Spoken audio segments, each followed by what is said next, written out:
"You'll never make it here, sweetheart." That's what they told her, in the middle of a crowded mechanic shop. They laughed when Clara walked in with her toolbox. They chuckled when they heard she wanted to do engine repair. And when someone joked, "What's she gonna do, rebuild the engine with her bare hands?" The whole shop roared. But no one was laughing 3 days later. Because when a rusted 1967 Chevy Impala, silent for 15 years, sputtered back to life, they all turned to face the girl mechanic they doubted. No fancy tools. No help. Just Clara, her calloused hands, and a heart full of quiet defiance. This is more than just a story about fixing cars. It's about a female mechanic who faced down doubt, rewrote every rule, and became a living legend, one bolt at a time. Before we dive in, let us know in the comments, where are you watching from? And if you believe in second chances, silent strength, and stories that deserve to be told, go ahead and hit subscribe. Let's get started. In the dusty heart of a small Texas town, nestled between forgotten roads and sun-bleached gas stations, sat a quiet auto shop called Harrison Auto. It was a place where the clang of metal and scent of motor oil were part of the rhythm of life, a world long ruled by men and tradition. That is, until Clara walked in. Just 23 years old, with her hair tied neatly behind her head and a worn-out toolbox clutched tightly in hand, Clara didn't look like much of a challenge to anyone there. But there was a fire behind her eyes, a quiet resilience, that none could name. They called her the girl mechanic, some with amusement, others with skepticism. Whispers filled the room. Engine repair isn't for little girls. She's gonna fix a car with her bare hands. Clara stood silent, her boots on the oil-stained floor, refusing to be rattled. Every word of doubt was fuel for her. She wasn't there to impress anyone, she came to prove that a female mechanic could stand tall in a man's world. They laughed at her. But she wasn't afraid. Not of grease. Not of engines. And certainly not of them. A week later, a dusty 1967 Chevy Impala was towed into Harrison Auto. Its faded red paint had dulled with time, and the engine hadn't made a sound in over 15 years. The owner, a quiet, silver-haired Vietnam veteran, stood beside the car like it was a ghost from his past. The mechanics circled around, shaking their heads. "That engine's dead," one muttered. "Unless someone's got a miracle in their back pocket," another joked. Clara said nothing. While the others sipped coffee and traded stories about the good old days, the girl mechanic stepped forward. She popped the hood with quiet purpose and stared down at the rusted maze of wires, bolts, and worn-out pistons.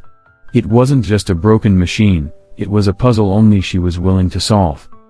And so she began. No fancy machines. No team of helpers. Just her memory, and her bare hands. For 3 long days, Clara came in before dawn and left after sunset. Her hands were blistered, stained with oil. Her clothes were soaked in sweat and grit. But piece by piece, the female mechanic brought the engine back to life. She didn't rush. She removed each part like it was sacred, cleaning pistons, smoothing gears, and realigning belts with a tenderness rarely seen in a shop like this. She memorized the rhythm of the engine, letting her fingers read what her eyes couldn't. Each bolt tightened with precision. Each stroke a testament to her trust in herself. Word began to spread. Folks started peeking in, wondering if the whispers were true. Is that Clara under the hood? She's actually trying to rebuild that engine? The same people who once laughed at the girl mechanic now watched with silent curiosity. They saw something beyond grease and gears. They saw grit. On the 3rd evening, as twilight poured golden light across the pavement, Clara stood back, wiped her hands on a rag, and breathed deep. She turned the key. At first, there was silence. Then, a low rumble. Then a roar. The engine came alive, its steady rhythm echoing through the shop like a heartbeat returning after years of stillness. It wasn't just a car running again, it was a resurrection. People stood frozen. Someone whispered, "She did it. She rebuilt the engine.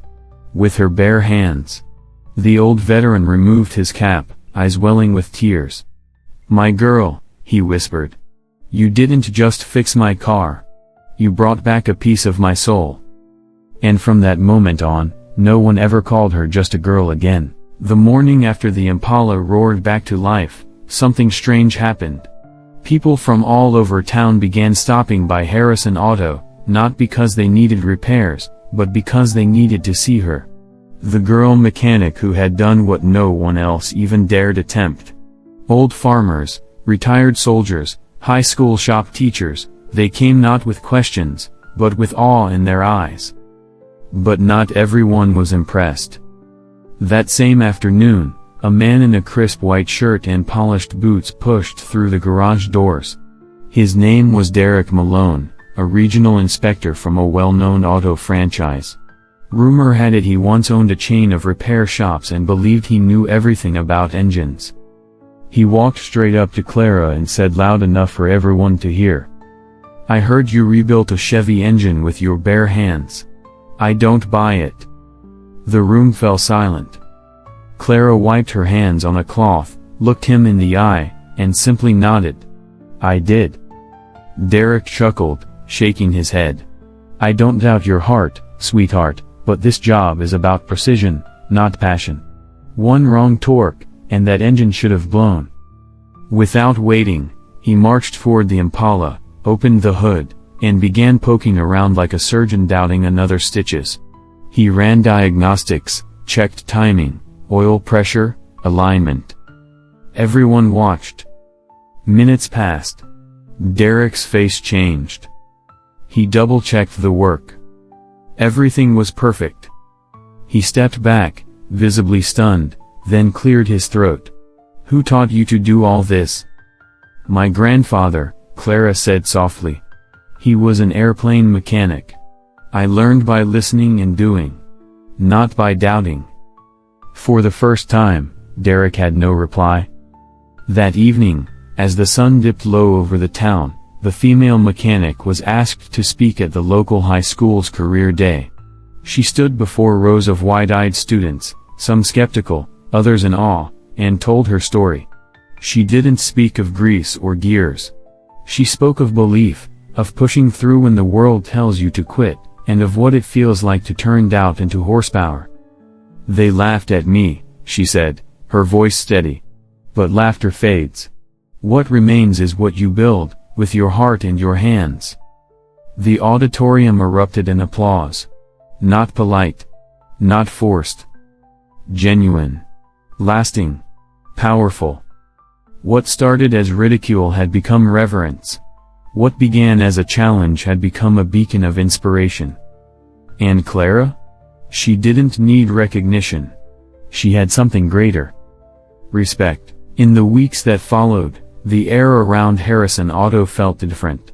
Where once there had been quiet chuckles and doubtful glances, now there was a gentle kind of reverence. Customers began requesting Clara by name. "Let the girl mechanic take a look at it," they'd say, not with sarcasm, but with trust. Her bay at the garage filled up faster than anyone else's. She never rushed. She treated each engine like a story, one that needed listening to before it could be told again. Whether it was a rusty lawnmower, a broken-down pickup, or another long silent classic, Clara approached them all the same way, with respect, focus, and her bare hands. One afternoon, a young mother brought in her van. The brakes squealed, the transmission stuttered. With 2 toddlers in tow and tears in her eyes, she whispered, "I can't afford much. I just need it safe." Clara didn't hesitate. She rolled up her sleeves, dove under the vehicle, and worked late into the night. When the woman returned the next morning, her van was not only running, it purred. "No charge," Clara said gently. "Just drive safe." Word of her kindness spread. But more importantly, something deeper began to shift in the hearts of the townspeople. Even the old-timers, men who once scoffed at the idea of a female mechanic, started seeing Clara not just as a capable worker, but as something more. A symbol. A reminder that courage doesn't always come with a booming voice or a heavy frame. Sometimes, it comes with calloused hands, quiet eyes, and relentless grace. One of the mechanics, Rick, who'd once been her harshest critic, pulled her aside after closing one evening. "I was wrong about you," he said, eyes lowered. "Thought you were playing pretend. But you've got real fire. The kind you can't fake." Clara didn't gloat. She didn't even smile. She simply nodded. "I wasn't trying to prove you wrong. I was trying to prove me right." That night, Clara sat alone outside the shop, staring at the stars above the Texas sky. The garage lights glowed behind her like a halo of effort, sweat, and silent victories. For the first time, she allowed herself to feel what she had refused to hope for, acceptance. Not because she changed to fit their mold, but because she stayed true, and the world had bent a little to meet her halfway. She had rewritten the rules not with rebellion, but with persistence. And the town, once filled with doubt, was finally ready to listen. It wasn't long before opportunity came knocking, not with grandeur, but with quiet recognition. A letter arrived at Harrison Auto, sealed in an envelope with a gold emblem. Clara opened it slowly, her fingers stained with oil, her curiosity guarded. It was from the State Automotive Guild, an invitation to speak at their annual conference in Austin. They had heard about the girl who rebuilt a 1967 Chevy Impala with her bare hands, the one the town once laughed at, and now turned to for wisdom. They wanted her story, her presence, her truth. Clara hesitated. She was never in it for attention. But something inside her whispered, "Go. Not for you. For the ones like you." At the conference, she stood behind a podium surrounded by rows of engineers, mechanics, and automotive veterans, mostly men, mostly seasoned, and many skeptical. But Clara didn't tremble. She told her story, about being called the girl mechanic like it was an insult, about engine repair not just as a trade, but as a language she had learned with her hands and her heart. She spoke about building trust in silence, about proving herself one turn of a wrench at a time. When she finished, the room was still. And then, applause. Slow at first, but building. From back row to front.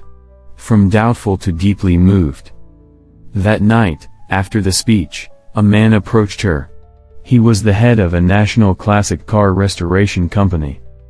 "I've been doing this 30 years, he said, "and I've never seen an engine brought back like that Impala. Not just fixed. Resurrected." He offered her a chance to join his team. Full salary. Travel. A feature in their national magazine, The Female Mechanic Who Changed Everything. But Clara smiled and shook her head. "I appreciate it," she said kindly. "But I already have everything I need back home." When asked what she meant, she replied, "People used to laugh when I picked up a wrench. Now they bring their kids just to watch me work. My shop isn't just where I fix engines, it's where I show them what's possible." Back in her Texas town, Harrison Auto had changed too. The sign out front now read, "Home of Clara, the girl who rebuilt more than just engines." Teenagers came to learn. Veterans returned for chats. Single moms knew where to go without fear of being overcharged. The shop had become more than a garage, it was a place of possibility. And for Clara, opportunity wasn't measured in offers or fame. It was in every life she touched, every heart she repaired, one engine at a time. Clara was no longer just the girl mechanic. She had become something greater, a symbol of quiet strength, of the kind of courage that doesn't need a stage to be seen. Each morning, she arrived early to Harrison Auto, often before the sun stretched across the sky. The old radio in the corner hummed a country tune while she checked the day's jobs scribbled on the chalkboard wall. But Clara's focus wasn't just on fixing cars, it was on passing something on. Teenagers from the local high school began showing up after class. Some were curious. Others just needed somewhere to belong. Clara welcomed them all. She taught them how to rotate tires, how to change oil, and how to listen to an engine like it was speaking a language of its own. "Hands tell the truth," she'd say. "They don't care about who you are. Just what you're willing to learn." The shop transformed into a sanctuary of learning, of second chances. One of the kids, Luis, had been kicked out of school for fighting. With nowhere to go, he wandered into the garage. Clara gave him a rag, pointed to a carburetor, and said, "Start cleaning." 6 months later, he was rebuilding engines with confidence and applying for trade school. When asked what changed him, he didn't say school. He said, "Clara." But Clara herself had changed, too. She no longer flinched when someone called her ma'am. She wore the title with grace. The same people who once questioned her now brought their sons and daughters to learn under her wing. Veterans who barely spoke would sit beside her, watching her work in silence, their hands twitching from memory, their hearts healing through familiarity. Her presence grounded them. Her story inspired them. One afternoon, she received a call from a nearby vocational college. They wanted her to design a course for aspiring female mechanics. Clara thought long and hard. She remembered the laughter, the doubt, the uphill battle. And then she thought about all the Claras out there, quiet girls with loud dreams, waiting for someone to believe in them. She agreed. Clara's first class filled up in 2 days. She stood in front of a group of young women, each holding their own tools, eyes wide with hope. She didn't talk about fame or money. She talked about broken bolts, heavy lifts, long nights, and the moment an engine hums after weeks of silence. She talked about believing in yourself when no one else does. They weren't just learning about mechanics. They were learning about grit, grace, and guts. And Clara? She wasn't just growing. She was growing others. Years later, Clara stood in the same spot where it all began, beneath the old, squeaky sign of Harrison Auto, her boots planted on the oil-stained concrete, her hands now lined not with dirt, but with legacy. She had built more than engines here. She had built trust, dignity, and a bridge between doubt and belief. The town had changed, too. Not with fanfare, but with steady, quiet transformation. The same folks who once doubted the idea of a female mechanic now brought her casseroles during holidays, invited her to family barbecues, and asked for her advice, not just on cars, but on life. One winter morning, an elderly woman with trembling hands came in, asking if Clara could look at her late husband's truck. "It doesn't run anymore," she whispered. "But it was his pride. I just want to hear it one last time." Clara nodded. She took her time, 3 full days under the hood, wiping away decades of dust and corrosion. She talked to the truck like it could hear her. And when she finally turned the key and it growled to life, the woman covered her mouth, tears streaking down her cheeks. "You didn't just fix it," she said. "You brought it back to say goodbye." Moments like that didn't make headlines. But to Clara, they were worth more than magazine covers or viral stories. Because at the end of the day, they had laughed at the girl mechanic. They had doubted her, belittled her, tried to shrink her into a box she didn't belong in. But she never fought them with anger. She fought them with consistency, compassion, and calloused hands. Her journey hadn't been easy. It had taken everything: patience when mocked, strength when exhausted, silence when accused. But through it all, Clara stayed true. And in doing so, she taught others how to believe again. In machines. In people. In themselves. One afternoon, while locking up the shop, Clara paused and looked out across the road.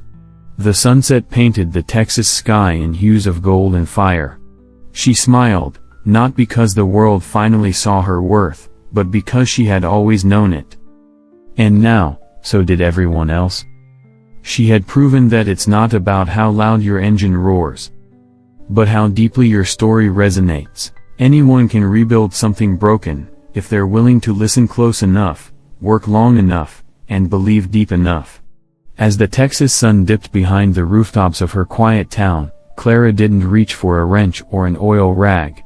Instead, she opened a clean notepad and began sketching out a new plan, not for another repair job, but for a training program. One that would welcome every young woman, every overlooked teen, every person who had ever been laughed at for daring to dream different. This time, they wouldn't hear "you can't." They'd hear "you belong." She realized now, the dream she once carried alone in silence had grown. It now belonged to every girl mechanic, every single mother who walked into a shop afraid to ask questions, every student who learned with their hands because books never spoke their language. The young woman once dismissed as just a girl with tools had become the one who helped others rebuild more than engines. She helped them rebuild themselves. Because for Clara, and for those who would follow, grease-stained hands weren't a weakness. They were proof of resilience. The end? Hardly. This was only ignition. Up next, more stories of grit, hope, and hands that don't quit. Click to keep the engine running, and don't forget to hit subscribe if you believe second chances deserve a louder voice.